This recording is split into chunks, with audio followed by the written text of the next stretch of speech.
Welcome to Time on the Train. I am back after I will say, much needed, necessary break. I took a week, which is the first leave I've had this year. And it's just going to be short this week because it's been a short week in Australia, compounded by the fact that I've been on leave. So the dialogues that I've exchanged have been somewhat reduced relative to my normal conversations here with you. But there's really three things I wanted to talk about.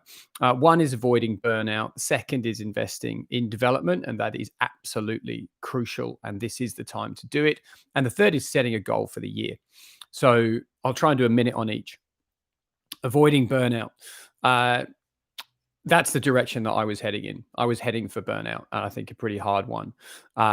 Very glad that I have got an outstanding and very caring advisory board. I have, some very brave colleagues who are prepared to rein me in and pull me up on the overload, the excessive work hours, and really just the perhaps overly ambitious achievements that I was setting for the business this year, and also.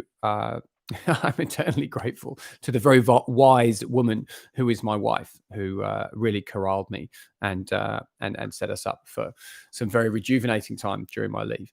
Now, burnout seems to be coming, sort of into the zeitgeist at the moment very much. There's an HBR article that's been doing the laps in LinkedIn this week, and I think that's a good article, and I'll add it in the links wherever I post this. But I think for me, there's something not quite there in that article, which is about empathetic leadership as a passageway to avoid burnout. But the key for me is that you have to have empathy for yourself first. You have to have kindness for yourself. You have to have self-awareness of self, because the first person that needs to avoid burnout is you. Then you can look after other people, right? It's the oxygen mask on first thing. So that's my, well, not quite minute, but that's my bit on burnout. Just beware. I think it's going to be a real issue as we move through what is probably going to be another long 6 months. So let's just be cautious, okay? Investing in development. And look, these are the conversations that I've been having this week. And what is good, is reassuring, is that we are now having dialogues with clients, both new and old, about them investing in the key people that are going to drive their business forward over the coming period, whatever that is. And I don't think that's anything to do with them having seen the little video series that I put up before I went on leave, but essentially that was what I was speaking to. Like, I get it, the defense mentality, the cost down, cost out, like, most businesses have had to have some kind of rebalance, retraction. But you're now needing to find a way forward. And in order to do that, you have to invest in the right people. Potentially that's yourself. It's the key people in your team. It's the key sort of ways to interact with the whole team or whole organization, depending on your status as a leader.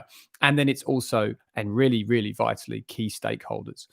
So if you missed any of those videos, if any of that sounds of interest, go back into my YouTube feed or into the insights area of 4iLeadership.com. If you want to talk about any of that, get in touch with us.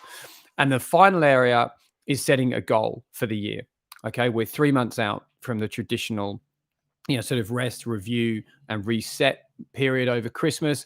I think this is the ideal moment to set yourself a goal by asking yourself the question, what do you want to achieve this year that will set you up for success in 2021?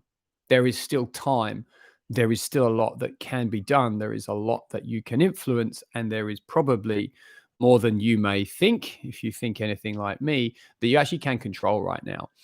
So leverage all of that, set yourself a goal, and set yourself up for success in 2021. And again, if you would like to work with a coach in order to help you set that goal and we hold you accountable to achieving it, get in touch and we can find the right coach to partner with you out of our cohort of 15. I hope that's of interest. As always, thank you for your time and attention. This has been Time on the Terrain. I'm back. Normal broadcasting schedule recommencing next week. I'll see you soon.